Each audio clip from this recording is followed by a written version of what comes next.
Welcome back, business owners. Let's get into our next topic, and I'm really excited about this one. It is all about how to create engaging content that attracts your ideal client. Firstly, what is content? For those that aren't really sure what I'm talking about, content is any information, any education, any messages that you put out into the world to attract your ideal client.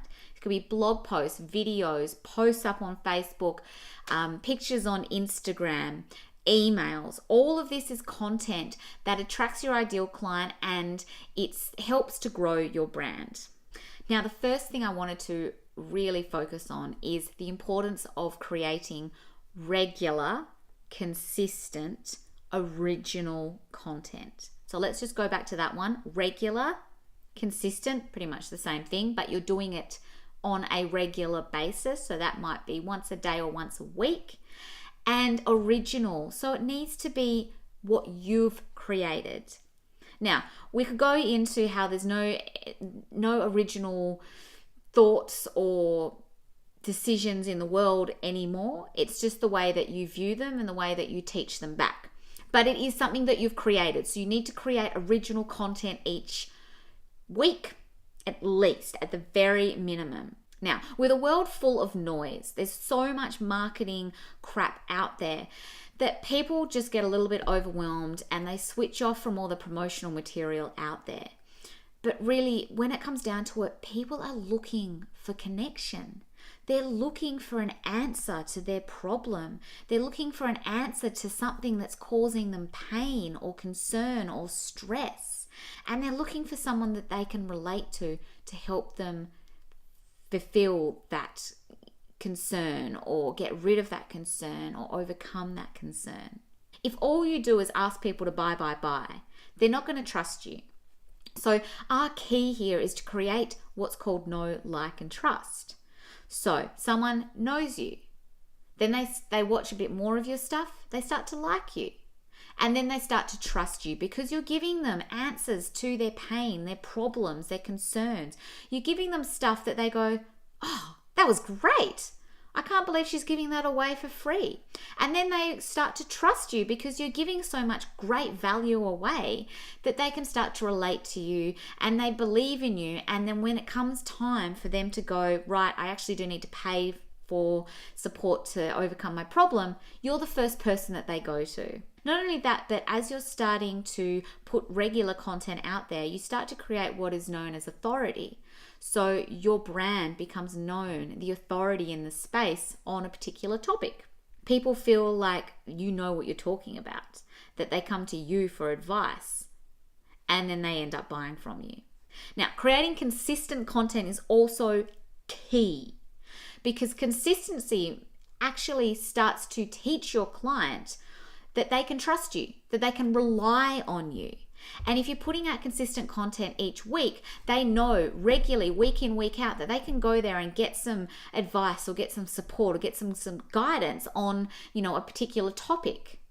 You start to teach them to undertake these small little actions that you're asking of them every day. They start to rely on you. They start to learn to take actions that you're asking of them, which is to watch your content.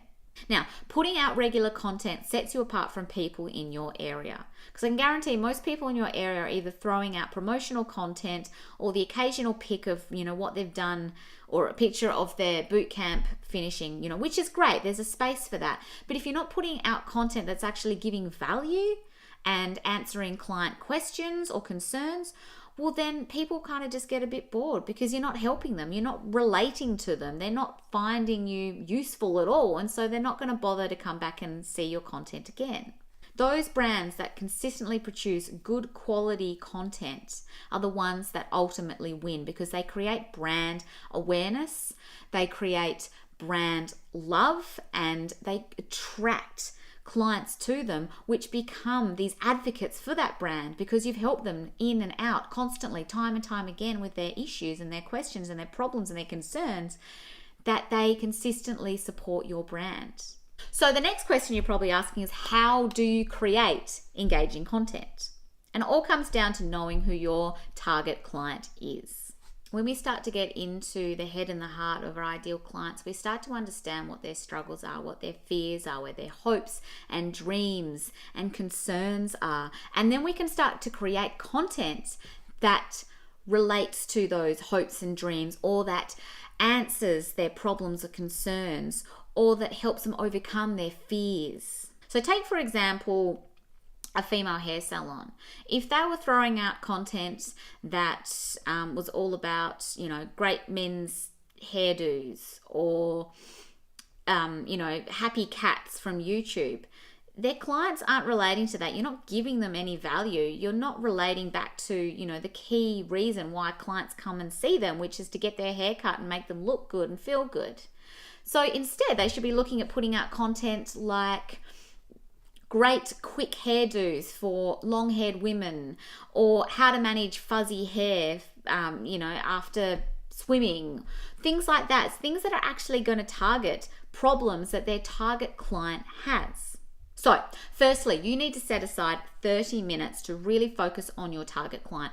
Who is he or she? What age group? What do they like? What do they hate? Who do they follow? What are their pastimes? What are their hobbies? What do they do on the weekends? Where do they live? Get deep down into all of these questions.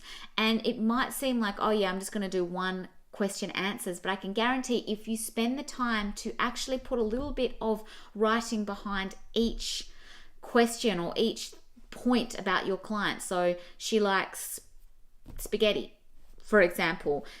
Take a little bit more time and dig into, why she likes spaghetti, because you're going to use that content, you're going to use that written piece to help frame and help build out your other content pieces.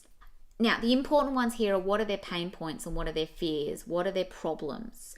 I need you to really dig into these. Once you've worked out some, really key pain points and problems, write out some headlines or some topics that you can speak about under each problem.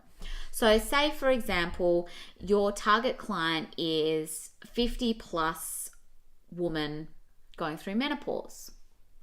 Some of their pain problems are, weight gain, or let's say one of their pain points is weight gain during menopause.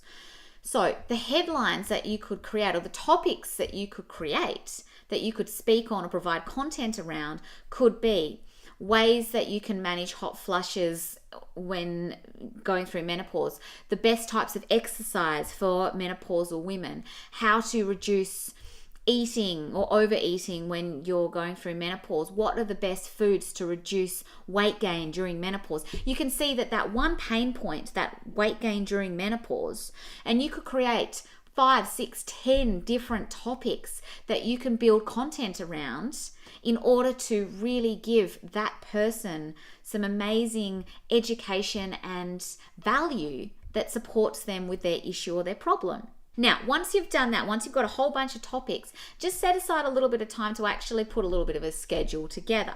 So make your decision. How often are you going to put out regular content? Is it going to be daily content? That's a lot. If you're starting out, I wouldn't advise that. I'd start with weekly. So make a decision, right? It's going to be a weekly content. What type of content is it going to be? Is it going to be a video, a blog, a written blog? Is it going to be just written posts that you're putting up on Facebook? Make that decision. And then put those headlines into each week. So, the weeks through March, it might be week 1. I'm going to talk about best exercise for menopausal women. This next week, week 2 in March, I'm going to talk about great foods to reduce bloating. Week 3, it'll be how to reduce hot flushes. Week 4, and so on and so forth. And then you pick the time or the day that you're going to put this content out. Is it going to be a Monday at 5:30 that you're going to put this up? Is it going to be Wednesday morning? Pick the time and make it consistent that you're putting that content out that time every day or every week. And just as a little side note or a little tip here, what I like to do is use my answers to the questions that I built out around my target client. And I actually use that as my copy.